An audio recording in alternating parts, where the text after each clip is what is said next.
What happens when a London-born banker with dreams of Harvard marries into one of the most controversial regimes in modern history? Asma al-Assad, once seen as the face of modernity and reform in Syria, became a central figure in a regime accused of war crimes and brutality. And now, with her husband Bashar al-Assad overthrown, her story takes an even darker twist. Asma al-Assad's journey is anything but ordinary. Born Asma Akharas on August 11, 1975, in London, she was the daughter of Syrian immigrants with high ambitions. She graduated from King's College London with a computer science and French literature degree, built a promising investment banking career, and was set to attend Harvard. But in 2000, her life changed forever when she married Bashar al-Assad, the newly appointed president of Syria. What began as a fairy tale of a modern First Lady quickly turned into a tale of controversy. From her role in Syria's political and economic landscape to the sanctions, allegations, and her connection to one of the longest-running civil wars of our time, Asma al-Assad remains one of the most polarizing figures in global politics. Today, we will uncover the layers of her story and the impact she's left behind. Asma Fawaz Akras was born in London on August 11, 1975, into a world far removed from the chaos and controversies she would one day face. Her father, Dr. Fawaz Akras, was a cardiologist working at the prestigious Cromwell Hospital. At the same time, her mother, Sahar Akras, was a retired diplomat who had served as first secretary at the Syrian embassy in London. Both parents hailed from Homs, Syria, and followed the Sunni Muslim faith. Asma grew up in Acton, a diverse area of London, and attended Twyford Church of England High School. Later, she moved to the private Queen's College in London, where she stood out for her academic achievements. She went on to graduate from King's College London in 1996, earning a degree in computer science. Even at a young age, Asma showed promise, blending intellect with an international upbringing. After her graduation, Asma hit the ground running in the financial world. She started as an economics analyst at Deutsche Bank, working with high-profile hedge fund clients across Europe and East Asia. It was clear early on that Asma had a sharp mind for numbers and strategy.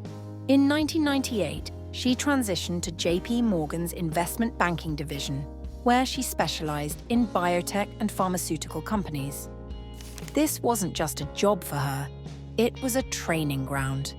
She often credited her time in banking for shaping her analytical thinking and understanding of business. By the year 2000, Asma was gearing up to take her career to the next level with an MBA from Harvard University. But fate had other plans.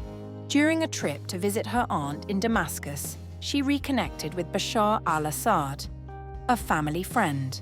What began as a casual acquaintance would soon redefine her entire life. In June 2000, Syria saw a significant political shift when Bashar al-Assad succeeded his father, Hafez al-Assad, as president. Just months later, in November, Asma left her banking career in London and moved to Syria.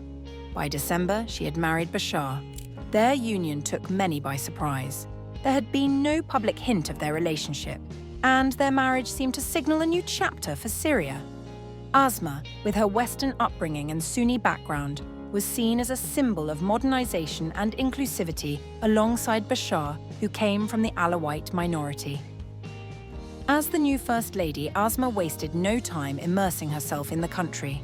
She traveled to 100 villages across 13 of Syria's 14 governorates, meeting citizens and listening to their struggles.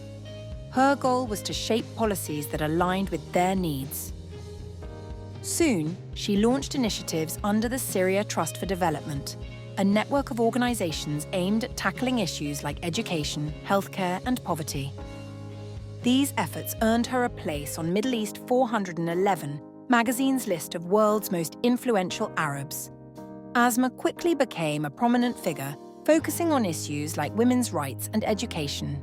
She presented herself as the compassionate, reform-driven face of Syria, working on projects funded by organizations like the United Nations Development Programme, UNDP. One of their key objectives was to promote a modern, progressive image of the Syrian government. However, her role wasn't just about social causes. As a Sunni Muslim, Asma's presence helped her husband's government maintain a connection with Syria's Sunni majority, crucial for the regime's image in a diverse and divided country. She walked a fine line advocating for reforms while standing firmly by her husband's side. But as Syria descended into civil war in 2011, the optimism surrounding Asma's role faded. The reformist aura she had cultivated began to crumble under the weight of political turmoil and allegations against the regime. The Syrian civil war would change everything, not just for the country, but for Asma herself. Her carefully crafted image as a modernizer and reformist would be called into question as she faced accusations of complicity in the government's actions. The question remains, how did Asma navigate one of the darkest chapters in Syria's history? Let's explore the years of war and the controversies that followed. When the Syrian uprising began, Asma al-Assad faced harsh criticism for staying silent. It wasn't until February 2012, a full year into the crisis, that she broke her silence, issuing a statement through the media. In her message, she defended her husband, saying he represented all Syrians, not just a faction, and emphasized her work with charities and comforting victims of the ongoing violence. Yet many saw this as too little, too late, especially as the conflict intensified. Around this time, the European Union froze her assets and banned her from travelling, along with several members of her family, as part of escalating sanctions on the Syrian government. However, because of her British citizenship, Asma technically retained the ability to travel to the UK, adding fuel to international criticism. Efforts to reach her on a personal level also emerged. In April 2012, the wives of the German and British UN ambassadors released a powerful video urging her to stand up for peace and push her husband to end the bloodshed. Despite such calls, she remained firmly by Bashar al-Assad's side, aligning herself with his decisions throughout the brutal conflict. For months in 2012, Asma was largely absent from the public eye, sparking rumors that she had fled Damascus or even left Syria altogether. These rumors were laid to rest in March 2013, when she made a surprise public appearance at a mother's rally in Damascus, signaling she was still very much present. Later that year, she again addressed the speculation, boldly stating, "I was here yesterday, I'm here today, and I'll be here tomorrow." Fast forward to 2020, and Asma had noticeably increased her influence within the Syrian government. Her charity, the Syria Trust for Development, resurfaced as a key player, and several of its members gained parliamentary seats, giving her a foothold in Syria's political arena. Her growing role didn't come without controversy, though. Business tycoon Rami Makhlouf, once closely tied to the regime, accused her of taking funds meant for Syria's Alawite elite, a move that exposed cracks within the ruling class. Some speculated that Asma was positioning herself as a potential alternative to Bashar, should the need arise. Former regime insiders suggested she actively worked to cultivate relationships with influential Alawite figures, despite her Sunni background, to solidify her standing in the political landscape. In 2021, her role during the war faced renewed scrutiny when London's Metropolitan Police opened an investigation into allegations that she had incited and encouraged acts of terrorism. While her trajectory might have started as a First Lady with a humanitarian focus, by this point, she had become a divisive figure with ambitions that many saw as extending far beyond charity work. Asma's image also took a hit internationally. In 2011, Vogue ran a glowing profile of her titled "A Rose in the Desert." The article painted her as a progressive, stylish reformer, describing Syria under her family's rule as a place of peace and safety. Yet it failed to mention the harsh realities of government surveillance, forced disappearances, or the brutal suppression of dissent. As the Syrian conflict escalated, Vogue faced backlash for publishing such a tone-deaf piece. The profile was quietly removed from their website, and the magazine's editor later admitted that Asma's priorities and values were completely at odds with those of the publication. In 2012, Joan Juliet Buck, the journalist behind the piece, wrote a scathing follow-up article calling Asma the First Lady of Hell, and detailing how the original article had been a mistake. The flattering image of Asma had crumbled, replaced by a global perception of complicity in the regime's atrocities.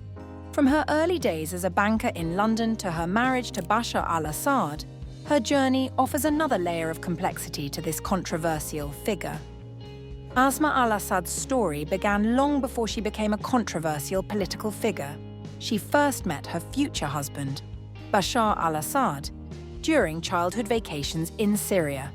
However, their relationship deepened in 1992 when Bashar moved to London for medical training as an ophthalmologist at the Western Eye Hospital. Their paths intertwined, and after Bashar assumed power in 2000, the two married, solidifying Asma's role as Syria's First Lady. Together, they have 3 children. Their firstborn, a son named Hafez, after Bashar's father Hafez al-Assad, was born in 2001. 2 more children followed, a daughter in 2003 and another son in 2004.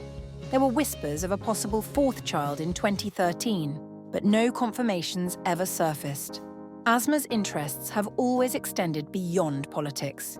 She has a love for theatre, opera and the cinema, often immersing herself in the arts during quieter moments. In 2018, Asma faced a deeply personal battle when she was diagnosed with early-stage breast cancer. The announcement was made publicly, and her treatment journey garnered attention. A year later, in August 2019, she declared herself cancer-free, stating she had made a full recovery. The struggles didn't end there. During the COVID-19 pandemic in March 2021, both Asma and Bashar tested positive for the virus. Fortunately, their symptoms were minor, and they fully recovered by the end of the month. However, 2024 brought another devastating health challenge.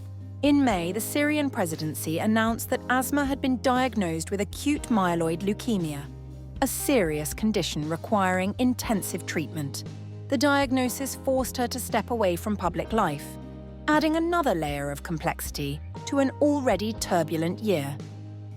In late November 2024, as Syria's opposition forces advanced and her husband's presidency faced collapse, Asma fled the country with her 3 children. The family sought refuge in Russia, a move that stirred international debate. Despite holding British citizenship, UK Foreign Secretary David Lammy firmly stated that she was not welcome in the United Kingdom due to ongoing sanctions. Asma al-Assad's life is a blend of power, privilege, and controversy. From her role as Syria's First Lady to her battles with personal health and the turbulence of political unrest, her story raises as many questions as it answers. What do you think about Asma al-Assad's journey? Thanks for watching, and see you in the next video.